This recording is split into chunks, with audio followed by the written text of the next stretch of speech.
Rub the sun or lick the moon. Scoop up your sunlight and moonlight teas. Link is down in the description. Bruh, it's either or. You decide. All right, guys, this is going to be the one that is going to probably start the most controversy, the most arguments. I don't know, man. I'm going into dangerous territories here, guys. But you know what? I feel pretty confident going into this, guys. I do. I can't front with y'all. I am very opinionated when it comes to these type of things, and I'm very vocal about it as well. So, of course, guys, hit that like button down below if you guys are excited. Let me know your thoughts down below on what you think is the best Pokemon game of all time, or the worst, or some mids. I'd love to hear your thoughts. Of course, guys, you know what it is. It's GOAT. There's trash. I put a question mark because I don't think it's actually a bad Pokemon game. You know what it is. Mid. Great. All right, so you guys know me. Platinum, goated. Look, one of the biggest flaws of Platinum that is constantly spoken about is the engine, and that is not the game's fault.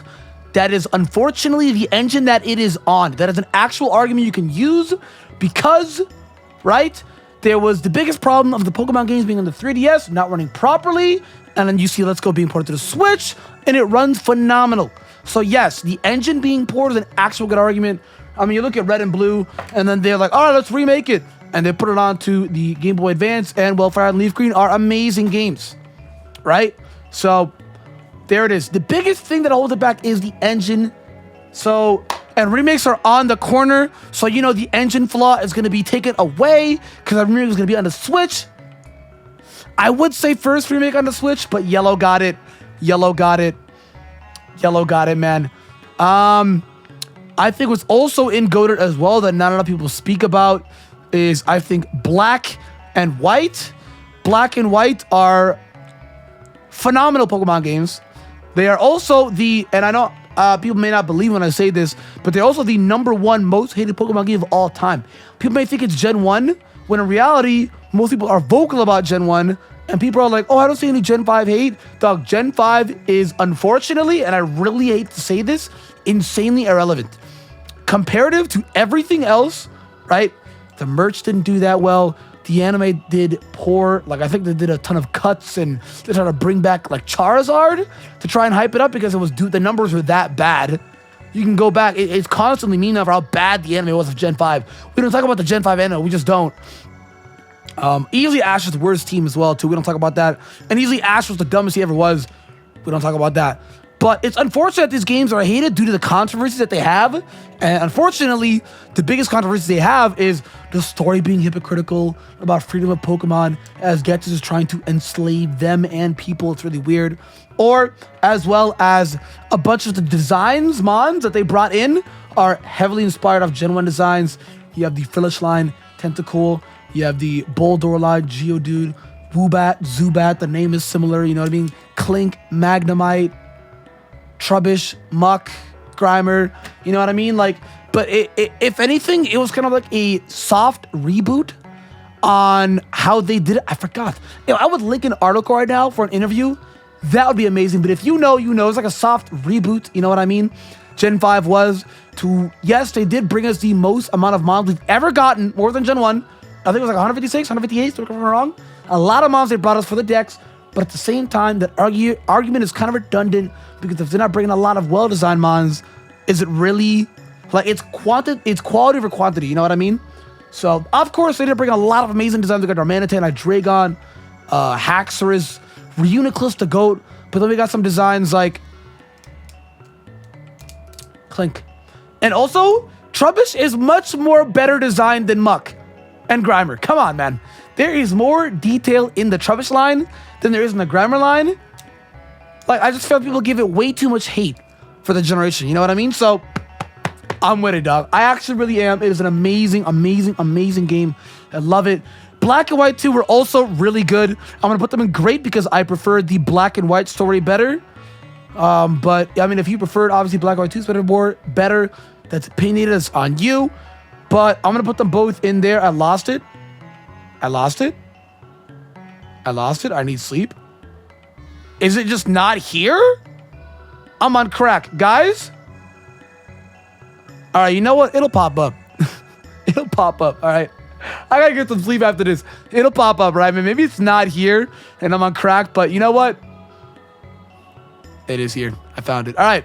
Great games, by the way. Obviously, of course, it's a sequel. The last time we had that was, of course, Gen 1 to Gen 2. Gen 2 being a sequel. So that's cool. I liked it. I can't front. You know what else were great games? Sun and Moon. Sun and Moon were actually good games. It had a lot of depth in the game. Obviously, of course, the Dex was some mid, but it had a lot of depth in the game. It's also one of the most... It's also one of the most fleshed out stories we have in a Pokemon game. Because obviously the best story we have in a Pokemon game of the main title series is Black and White series, right? But what comes after that, if you think about it, is really the Sun and Moon series. Like the Gen 4 story wasn't fleshed out as wide as it should have been. It's kind of like vague. We have to put the pieces together. Sun and Moon one it's huge. It's built up. A ton of the characters in the game are amazing. I know Sun and Moon gets a lot of hate. It really does. And I just don't see how it does, because a lot of people that give the game hate turn around and stand Pokemon Gold and Pokemon Silver. Like, not even Heartgold or Heart Silver. Heartgold or Gold, I can't speak. Heartgold or Soul Silver, they don't stand those. They stand the originals, and it's like, these games are a mess. They're literally a mess. But Sun and Moon, really underrated. It had flaws, though. Cutscenes are too long and drawn out. Couldn't skip them. The game was slow, and that's obviously, of course, due to the engine. It's not the game's fault. Blame it on it being the engine, the 3DS. Eventually, when we get it on like the Switch 5, it'll be amazing. If you run it on Citra, it runs a lot better on Citra. So that's the thing. The characters are amazing.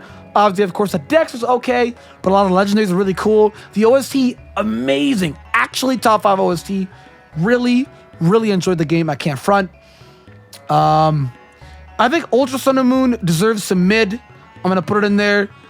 While it would be higher, it's essentially the same game with a couple of different interactions. Obviously, of course, major change is the story throughout the game, of course. It's not 100% the same game, and I'm not sure if people that say this are aware of that or not.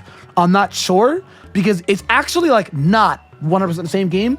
There is there's insane dialogue differences. The story itself is different.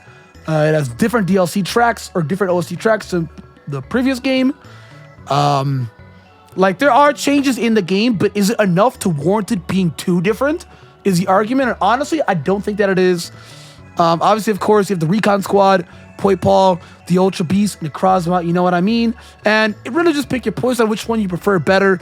Personally, for me, I prefer Lucamine being the villain, because in Ultra Sun and Moon, she wasn't necessarily a villain. She wasn't a good guy either. She was like an anti-hero, you know what I mean? She had villainous tendencies, but she kind of became an anti-hero towards like the middle of the story when Necrozma betrayed her and spat her out of the wormhole. So, it really just depends on what story you like better. Me personally, I like the Sun and Moon one better because I like Lucamine better a lot more in there. But like if we're gonna say how much same Ultra Sun and Moon are to Sun and Moon, I'd say like 80%, and then like 20% differences. Dialogue, speech, like I said again, it has an insane amount of side quests that are really underrated, and that's why I'm putting it in mid. Like, it is insanely underrated for the amount of side quests that it has and the things you get off it. As well as fleshed out towns, you know what I mean? In comparative to the rest of Pokemon games, because saying fleshed out towns for Pokemon games doesn't mean much when a majority of them are barren wastelands with little to no interaction and little to no of importance whatsoever at all. That's like Black and White Goat. It's got a lot. Black and White's Goat. But it did actually do a lot. Like, Ultra Sun and Moon did actually do that. A lot of more interactiveness inside of the towns. There's a lot of side quests. Ditto Gang 5. All of that was actually really cool. And seeing the changes in Sun and Moon versus Ultra Sun and Moon, comparing them, I did that in my Ultra Sun and Moon playthrough. If you guys did not see that, like, it was cool. I'm not gonna lie, it was cool. Also, sorry I'm from rambling. Despite my longest one, I love Pokemon. I'm very informed on all the stories, and I love getting my opinion across. You know what I mean? Diamond and Pearl do deserve some mid too. Like, I love these games. Gen 4 is my favorite generation, but are they warranted enough for being or absolute trash? Because number one, the engine's slow. Number two, the more brand new mons that Platinum brings in was also a flaw that was apparent in Diamond and Pearl. Number 3, the actual main story without the distortion world of Diamond Pearl, it's still pretty good. I can't lie. Like in comparative of Pokemon stories, it's actually a pretty good story. OST is amazing, of course, too, but it's very, very, very slow. Like it is one of the slowest Pokemon games you could play. Like I would literally tell you that Red and Blue is faster than it. It is that slow. I would argue that it is. The surfing is slow. The walk speed is slow. Going into your bag is slow. The HP bar speaks for itself. Try one-shotting a Blissey with a Banded Scissors superpower. That HP bar is taking down forever. So I don't know how I feel about that. But I feel like everything else carries it enough to warrant it being in mid. With the decks it brought in was pretty good. The music it brought in was good. Like I said, the characters were good, dude. The towns were good. Snow Point City is insanely underrated. Canalave City with a drawbridge is really cool. Obviously, Gen 5 did that better. Gen 5 did that better with Drift Veil, but it was still pretty good. Like I said again, the main antagonist is amazing. Cyrus is one of the best villains we've gotten in Pokemon history. You know what I mean? I really like the admins as well, too. They kind of all had their own ideals as they're warped in with Team Galactic. So it was really cool. It's really cool. I wish it was fleshed out more, though, but it is what it is. Like, it's just going to be really hard, too, guys, because the Game Boy Color games is going to be kind of rough to keep up with everything else. I might get some hate for this, and I'm sorry, but Ruby and Sapphire gotta go in eh. Like, I think it easily has one of the best pacings in Pokemon history, but that story is kind of lame. The whole concept is, oh, we're going to control Groudon and Kyogre. Then once we do that, I don't want this anymore. You did way too much. Like, they're talked up to have this much enormous power. They're resting for a reason. And then when they're awoken, angrily, of course, too, not calmly, right? They expected to mildly bring out heat and mildly... Plus, the whole concept is stupid. Who wants to drown the world? Buddy, we need land too, dog. The whole... Like, who wants to dry up the world? Like, we need water to live, Maxie. And he looks like the smart one. Archie the nigga. And he's all like, oh, I want to drown. I want everything to drown. Like, that's not good. And no, dude. And then, like what's saving this game is it easily has one of the best dexes we've gotten in Pokemon history, right? The OST is, I hate to be that guy, it's kind of underrated. And I know I'm saying underrated with one of the most popular generations of all time, but it's kind of underrated. People don't talk about it enough. They kind of shit on it all the time and trash on it for it being like, oh, trumpets. Like, there is so much tracks that go subdot. Like abandoned ship, bruh. Yeah. Do for Town is Flames too, but I don't know. I think the characters are also pretty cool too, but they're kind of vague. They were definitely brought up more in Oris, but they were kind of vague. So Oris definitely suffers from the same thing. I think making them primal isn't really going to save it. I think the biggest thing that saved it though is I think the biggest thing that saved it is definitely the Delta episode. And the Delta episode, my mind will change towards the end of this episode. Actually might carry it to go to some mid. The Delta episode was like the greatest thing you've seen in Pokemon. You literally go out in space and face a Deoxys as you find out the reason why Mega Evolution came in the first place. That's awesome, dog. That's awesome. Now, I know I might get some hate for this. I know. But hear me out. First off, let's get the easy ones off across. Heartgold, Soul Silver. Don't gotta talk about it. Actually amazing games. I gotta put it in great though. Actually amazing games. The only reason... Okay, so it's like a 4 out of 5. The one that's missing is the story. The story is very empty.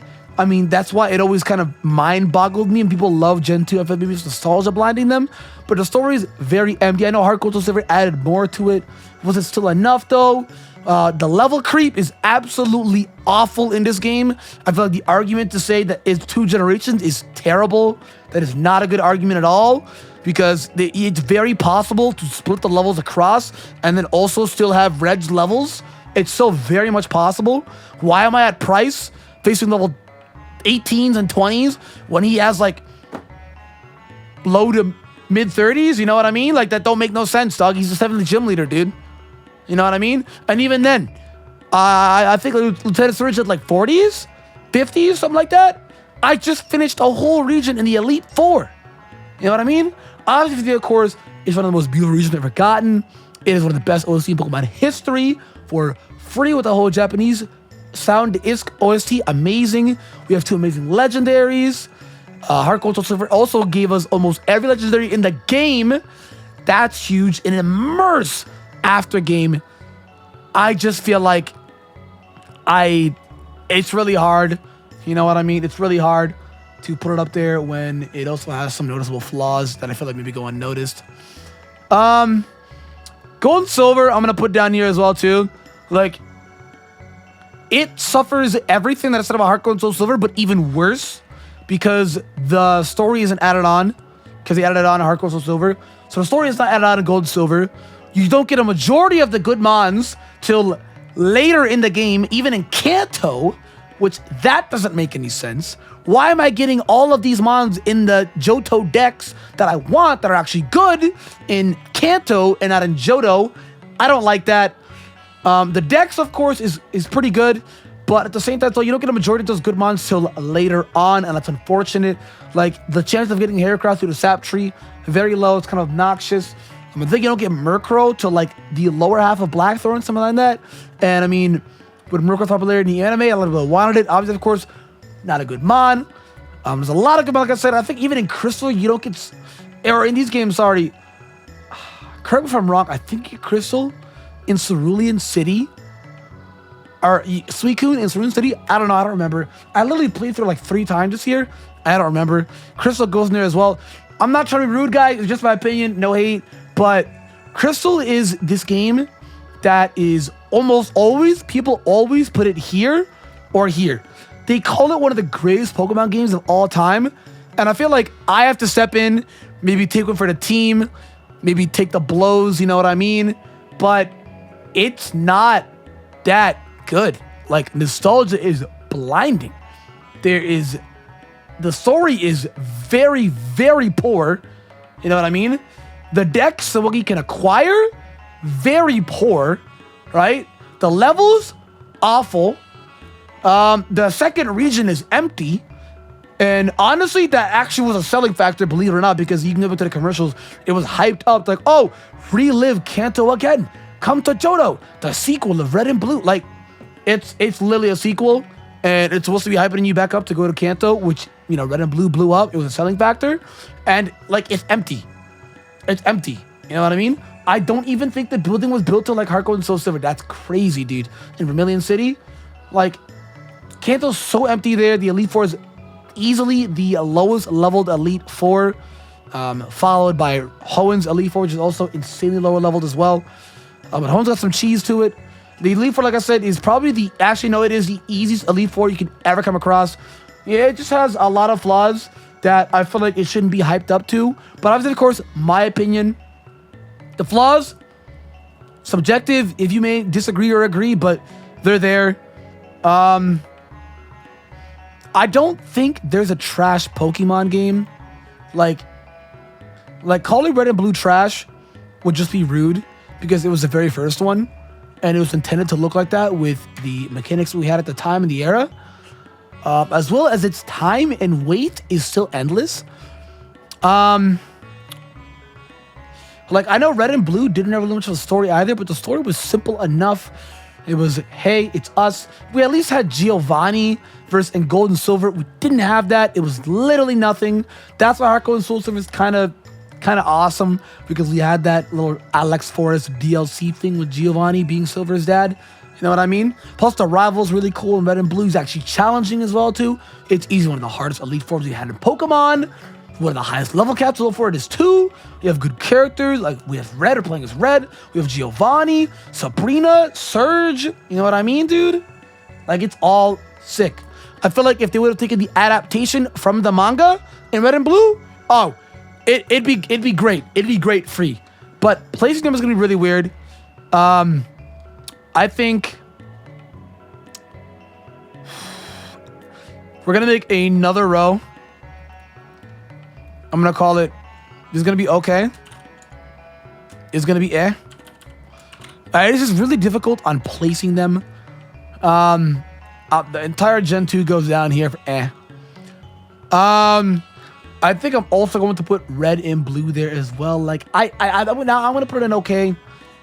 Like I definitely think they're better games than Gold, Silver, and Crystal. I might get some hate for this. I might be Gen 1er, boomer, but I just feel like the weight it's a little hard to compare within the weight because obviously, of course, nothing is heavier than red and blue. You know what I mean, dude? But as a gameplay experience, it was a lot better. What is it?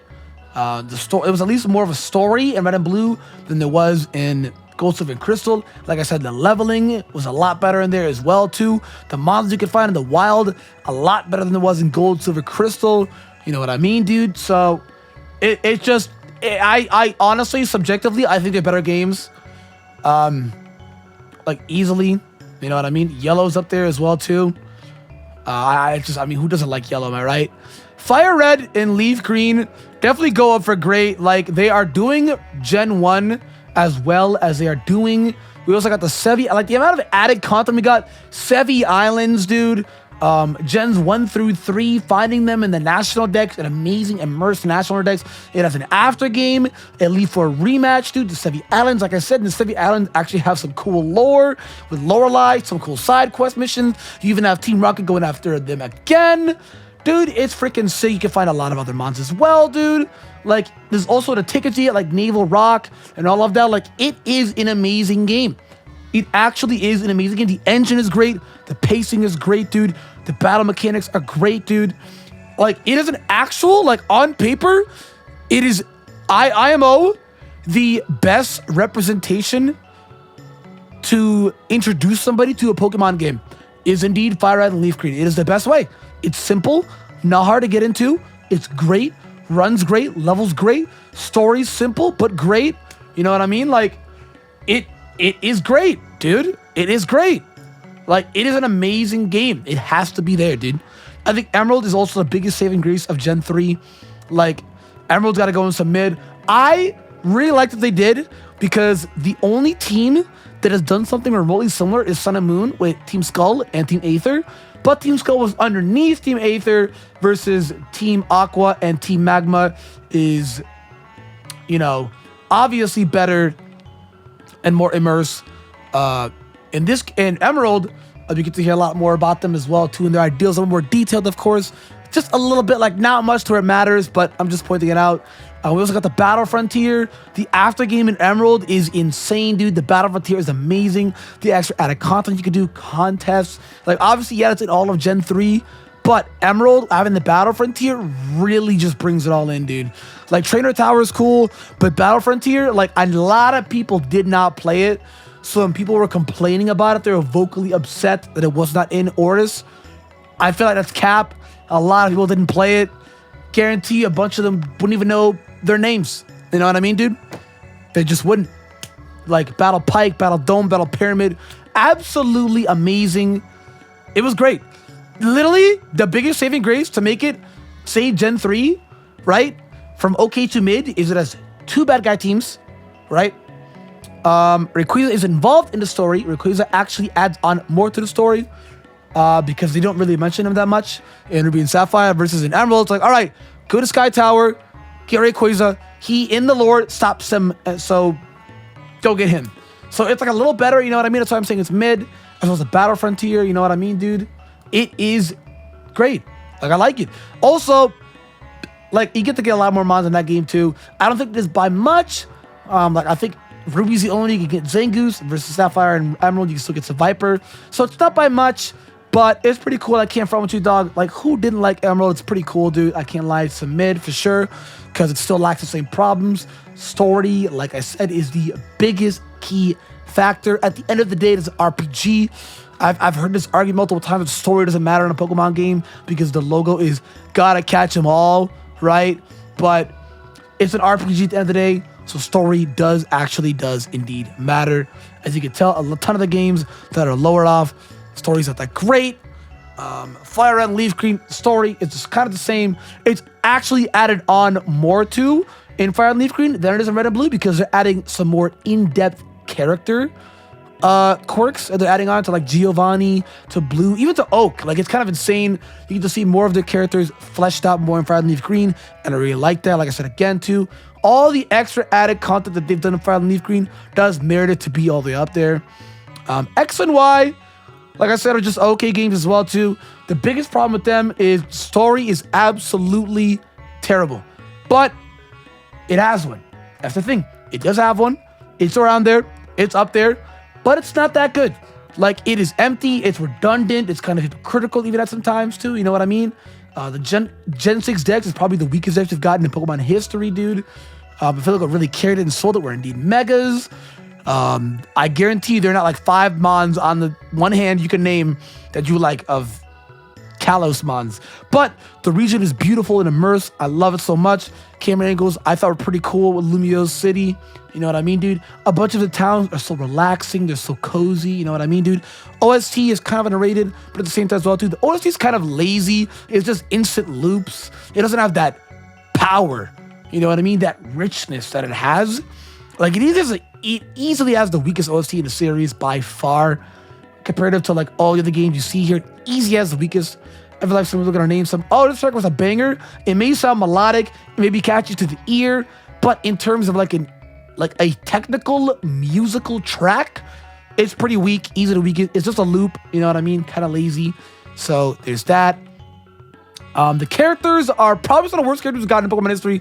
Very, very, very obnoxious. There's no development to the characters at all. Like, that's the difference between Gen 6 and Gen 7. Gen 7, the characters actually have development.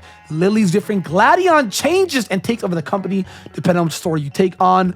Lily goes to Kanto, depending on what story you take on. Lily is an obvious one. The character development is insane. How as well. Character development insane, dude. Like, even us as a character, like, it's in there. You know what? Like, that's a bad argument. No, our character is garbage in Sun and Moon, dude. We don't talk about that. I don't even know where I was going with that. But the characters in X and Y are the exact same from when you start to when you end. And honestly, it's kind of frustrating. Like, even Ortis and Ruby Sapphire had way more character development. Archie and Max realized their wrongs. There's development. Even Wallace kind of woke up and be all like, oh, even like in Emerald, he's like, oh, I'm gonna not strong enough. Not enough time. He plays us off. Psych, nigga. I'm the champion. You know what I mean, dude? So it's just very obnoxious. The characters are very obnoxious. Even some of the most annoying. The idiots from down the lane. Very obnoxious. Sycamore is cool. But like I said, again, he's not much help really at all. He just gives a cannon starter. That's about it. I wish AZ would have been done more. Like, the best way to describe X and Y, it had potential to be all the way up here. It had potential to be the greatest Pokemon game of all time, and it just didn't. Like, it honestly just straight up did not. It didn't do that. It didn't accomplish that. You know, the story was awful. The region is empty.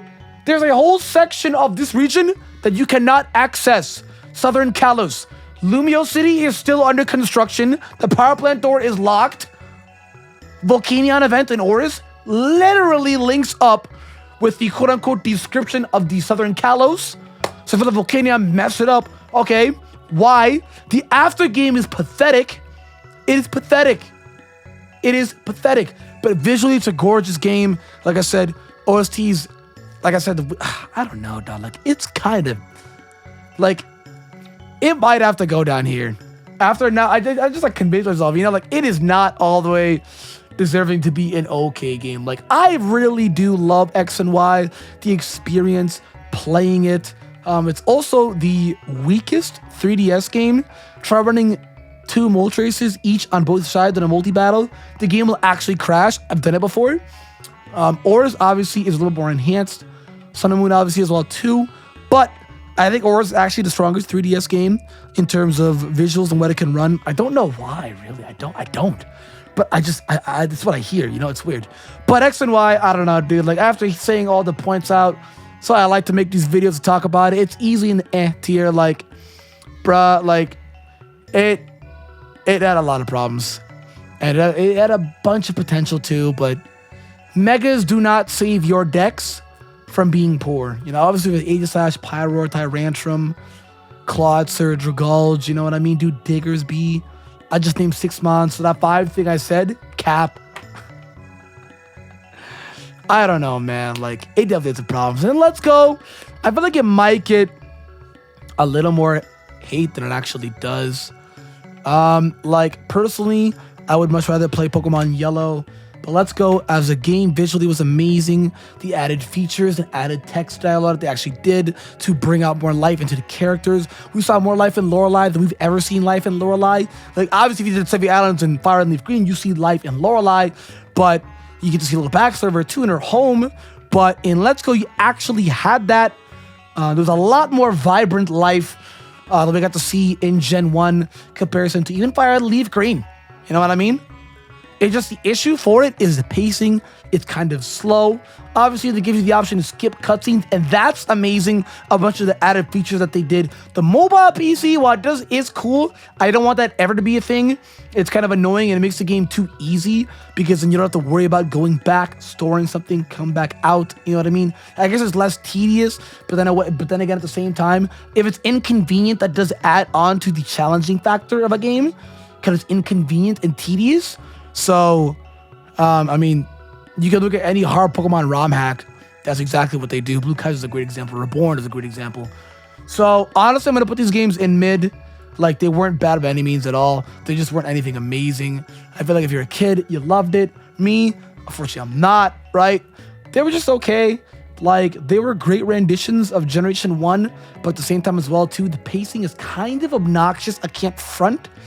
But the more, again, like I said, the more vibrant life they did, the events that they did that brought out more life, like with the Keybone thing and Lavender Town, that was actually amazing. I love that, dude.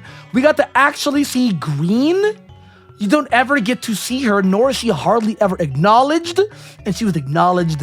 Leaf is the variation of Firered and Leaf Green, but that's not really green, so it's kind of different, dude. But she was acknowledged, and she has not actually been acknowledged in years. So you can look it up, facts. So that's really, really, really big. As well as, like I said, vibrant life. Blaine's gym, dude. Seeing more of Giovanni, dude. Lorelei is the greatest example. Green. Added on events. There were different changes in, what is it, Silphco with the Pikachu climbing. That was really cool. I like the little changes they did like that. It was pretty cool. Guys, longest first video I've ever done. Probably will be. I wanted to put all my brain power out there, but I've also had like zero sleep. It's almost 8 a.m. I've always just leaving because I'm tired.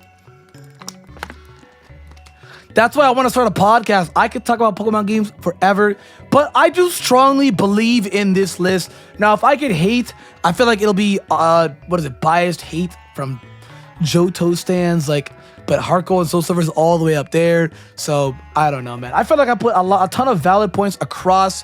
Obviously, you guys let me know what you think down below. Do you agree? Do you disagree? Why? Why not? Obviously, of course, this is my opinion, but I truly do believe that this is probably the best tier list of this. It just makes the most sense. I feel like there's a lot of people out there that don't like Sinnoh at all due to Mount Coronet when Sinnoh's on a mountain. So, of course, a mountain is going to be a big chunk of the game, but whatever, man. Or a bunch of people hate Gen 5 too. So I felt to see Gen 5 top. Nope. Because a majority of what people a majority of people's tier list is Crystal on the top, Heartgold till Silver up on the way top, and then Emerald on the way top.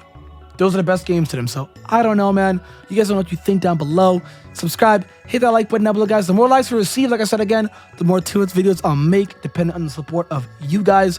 So I'm exhausted. I'm gonna take my ass to bed. Thank you guys for watching, and I will chat to you guys later.